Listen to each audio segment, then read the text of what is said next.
Jadi sesuai dengan apa yang kita laporkan bahwa kinerja PT Krakatau Steel sampai dengan September 2022 menunjukkan performa yang baik, ya, di mana dari sisi EBITDA kita 114 juta US dollar, kemudian laba bersih 82 juta US dollar, kemudian pendapatan juga meningkat, ya, dari 1,6 miliar menjadi 1,8 miliar US dollar. Kemudian dari sisi ekuitas juga meningkat menjadi 560 juta US dollar, dan saldo kas operasi juga meningkat menjadi 138 juta US dollar. Jadi performance ini merupakan satu performance yang tentunya merupakan bagian daripada kinerja diperoleh pasca restrukturisasi dan transformasi. Kita masih melakukan itu, ya, dan tentunya di sini harapannya kinerja Krakatau Steel akan semakin baik. Next. Ini adalah bentuk lain dari tadi highlights yang kita sampaikan sebelumnya. Bisa terlihat kinerja S, ya, yang mana ada terjadi peningkatan produktivitas, kemudian dari sisi cost di situ juga turun, ya, bisa terlihat. Kemudian dari sisi parameter yang lain, ya, ini menunjukkan satu tren yang positif, ya. Dan yang paling penting adalah selama 3 tahun berturut-turut Krakatau Steel membukukan keuntungan, dan prognosanya di tahun 2022 juga membukukan keuntungan, sehingga kita bisa sampaikan bahwa Krakatau Steel bisa untung 3 tahun berturut-turut, dan di 2023 proyeksi kita juga masih membukukan keuntungan. Next. Jadi ada beberapa hal yang saya rasa penting untuk disampaikan pada kesempatan public expose. Pada hari ini PT KS meningkatkan kepemilikan saham menjadi 50% di PT Krakatau POSCO. POSCO di Korea, ya. Jadi Krakatau POSCO itu adalah joint venture antara Krakatau Steel dan POSCO Korea. Nah, kita mau cerita dulu siapa itu POSCO. POSCO adalah perusahaan baja internasional, ya, skalanya, ya, sangat dikenal di dunia, dengan kapasitas produksi 42 juta ton, sudah 53 tahun beroperasi, dengan total jumlah karyawan 35.393, ada di 53 negara. Pencapaian-pencapaiannya bisa terlihat the most competitive steelmaker in the world, ya. Terus kemudian market capitalization amongst world steelmaker, terus kemudian global number 6 largest crude steel production,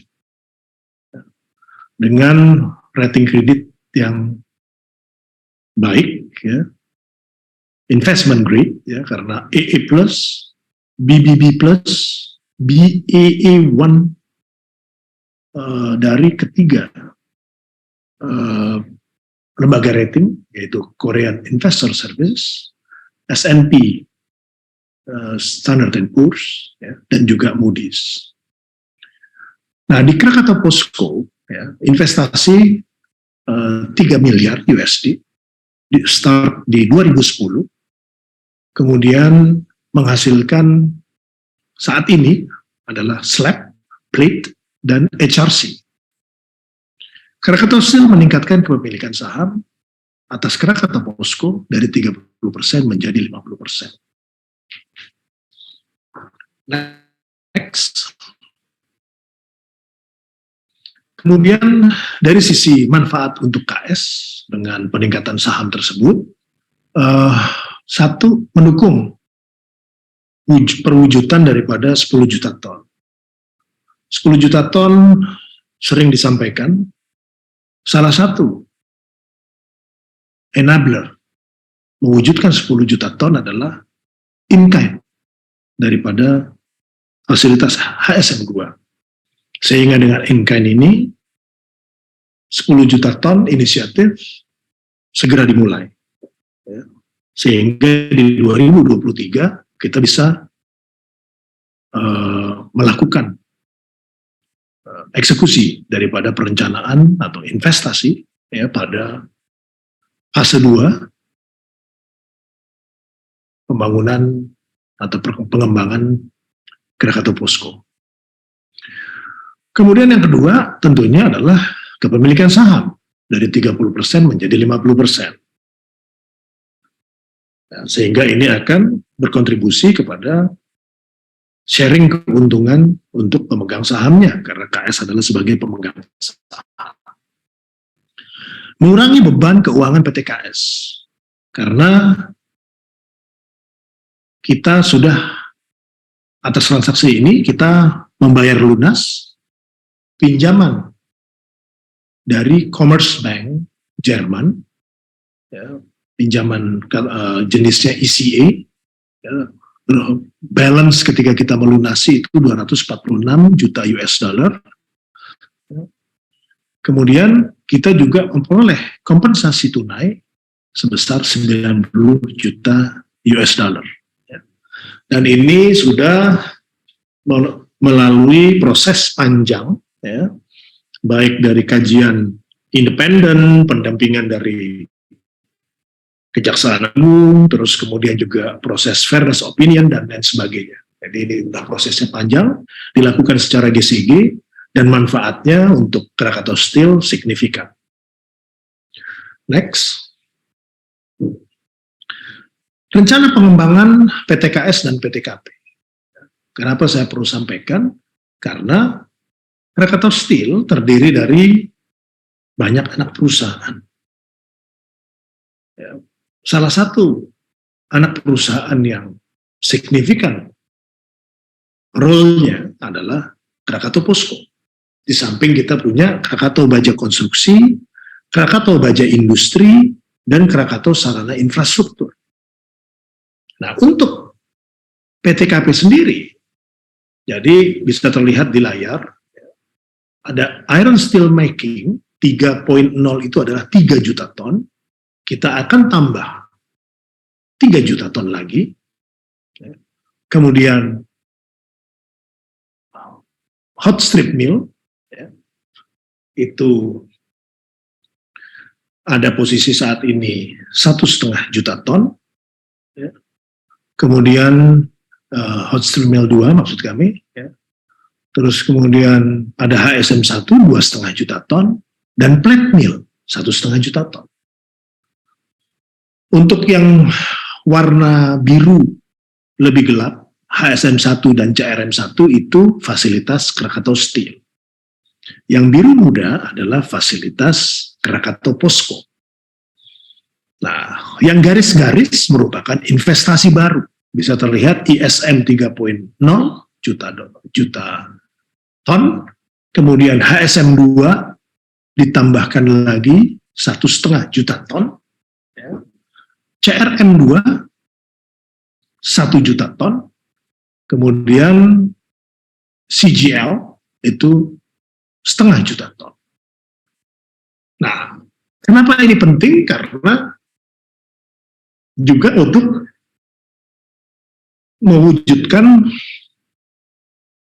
rencana kita dalam mendukung program pemerintah, ya, dalam membangun ekosistem kendaraan listrik, yang mana pemerintah ingin Indonesia menjadi sentra produksi kendaraan listrik.